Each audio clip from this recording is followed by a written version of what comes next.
நீலகிரி மாவட்டத்தில் இனோவா உள்ளிட்ட சொகுசு கார்கள் மற்றும் பிக்கப் வாகனங்களை விலை பேசி வாங்குவது போல் நடித்து 3 கோடி ரூபாய் மோசடி செய்த கும்பலை போலீசார் தேடி வருகின்றனர். வாகன உரிமையாளர்களுக்கு தலா 10,000 ரூபாய் மட்டுமே முன்பணமாக கொடுத்துவிட்டு கைவரிசை காட்டியவர்கள் சிக்குவார்களா?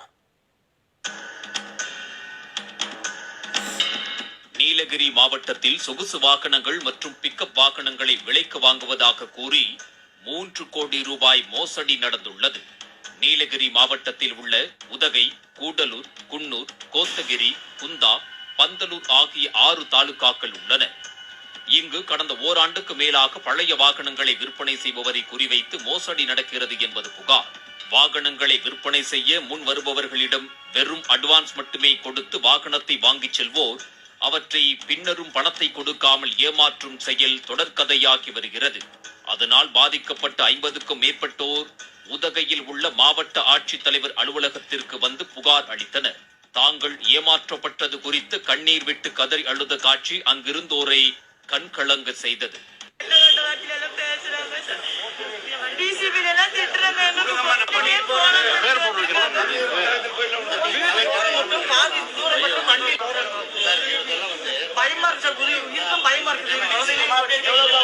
மாருதி ஈகோ 2010 மாடலு காந்தல் சேர்ந்த அயூப் என்ற அப்பாஸுக்கு அவங்களுக்கு வந்து நான் வண்டி வித்திருக்கேங்க.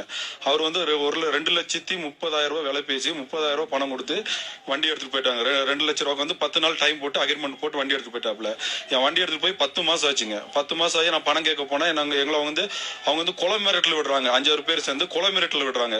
உதகை காந்தல் பகுதியைச் சேர்ந்த அயூப் என்ற அப்பாஸ் என்பவர் கடந்த சில மாதங்களாக இன்னோவா, ஈகோ ஸ்போர்ட் உள்ளிட்ட சொகுசு கார்கள், பிக்கப் போன்ற சிறிய சரக்கு வாகனங்களை 5 லட்சம் வரை விலை பேசி முன்பணமாக 10,000 முதல் 50,000 ரூபாயை கொடுத்து வாங்கிச் சென்றுள்ளார். அதற்கு ப்ரோ நோட், எம்டி செக் போன்றவைகளை உரிமையாளர்களுக்கு கொடுப்பதுடன் பத்திரத்திலும் எழுதி தந்துள்ளார். அதன் பின்னர் அப்பாஸிடம் இருந்து எந்த தகவலும் இல்லை. போன் செய்தாலும் எடுக்காமலும் மீதி பணத்தை கொடுக்காமலும் அலைக்கழிப்பதுடன் வாங்கிச் சென்ற காரையும் திருப்பி தரவில்லை என பாதிக்கப்பட்டவர்கள் குற்றம் சாட்டினர். தங்களிடம் வாங்கிச் சென்ற காரை வேறு யாருக்காவது விற்பனை செய்து விட்டாரா என தெரியாமல் தவிப்பதாக அவர்கள் தெரிவித்தனர்.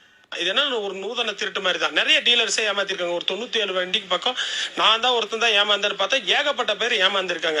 இது தக்க நடவடிக்கை இருக்கணும்னு சொல்லி B1 ஸ்டேஷன்ல போய் நாங்க ஒரு வாரத்துக்கு 1 மாசத்துக்கு முன்னாடி போய் கேட்டா டீலர்ஸ் எல்லாம் போனோம் 10 மணி வரைக்கும் நிக்க வச்சுட்டு அவனை அனுப்பி விட்டுட்டாங்க. நாங்க எழுதியே கொடுக்க கிடையாது, அவங்க அனுப்பி விட்டாங்க. இதனால நிறைய மன உளைச்சலுக்கு ஆளாகிறோம்.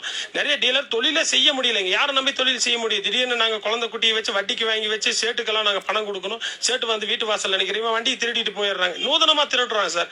உதகை பன்ஹில் பகுதியைச் சேர்ந்த பக்ருதீன் என்பவரின் இன்னோவா காரை 4,50,000 விலை பேசி 20,000 முன்பணமாக கொடுத்த அப்பாஸ் பின்னர் மீதி தொகையான 4,30,000 ரூபாயை ஓராண்டுக்கு மேலாகியும் தராமல் ஏமாற்றி வருவதாகவும் அந்த மன உளைச்சலால் கடந்த சில நாட்களுக்கு முன் பக்ருதீன் இறந்ததாக கூறும் அவரது மனைவி குழந்தைகளுடன் வந்து குறை தீர்ப்பு நாள் கூட்டத்தில் மனு அளித்தார். இதுவரை அப்பாஸ் உள்ளிட்ட மோசடி கும்பல் 3 கோடி ரூபாய் மதிப்பிலான 97 வாகனங்களை முன்பணம் மட்டும் கொடுத்து வாங்கிச் சென்று ஏமாற்றி உள்ளதாகவும் அது குறித்து பாதிக்கப்பட்டவர்கள் அளித்த புகாரின் பேரில் நடவடிக்கை எடுக்கவில்லை எனவும் குற்றம் சாட்டினார். G1 போனோம், B1ல போனோம், DCBக்கு போனோம் சார், SP ஆபீஸ்க்கு போனோம். இந்த DCB மேடம் எல்லாத்தையும் நாங்க பார்த்தோங்க. அவங்க எல்லாம் எந்த ஆக்ஷனுமே எடுக்கல சார். போனவர் திங்கட்கிழமை ரொம்ப மன உளைச்சலுக்கு வண்டி ஏமாத்தினா சொல்லி வீட்டுக்கார அட்டாக்கில் இறந்துட்டாரு சார். எங்க வண்டி வீட்டு கொடுத்துருங்க சார். நான் குழந்தைங்களை வச்சு நாட்டு ரோட்ல நிக்கிறேன் சார். மோசடி தொடர்பாக மாவட்ட காவல் கண்காணிப்பாளர் சுந்தர வடிவேலுவிடம் கேட்டபோது வாகன மோசடி தொடர்பாக தகவல் வந்துள்ளதாகவும் சம்பந்தப்பட்ட அப்பாஸ் மீது வழக்கு பதிவு செய்து விசாரணை நடத்தப்படும் என்றார். இதனிடையே அப்பாஸ் செய்துள்ள மோசடி புகார் குறித்து மாவட்ட குற்றப்பிரிவு போலீசார் விசாரணையை தொடங்கியிருப்பதாக தெரிவித்துள்ளனர்.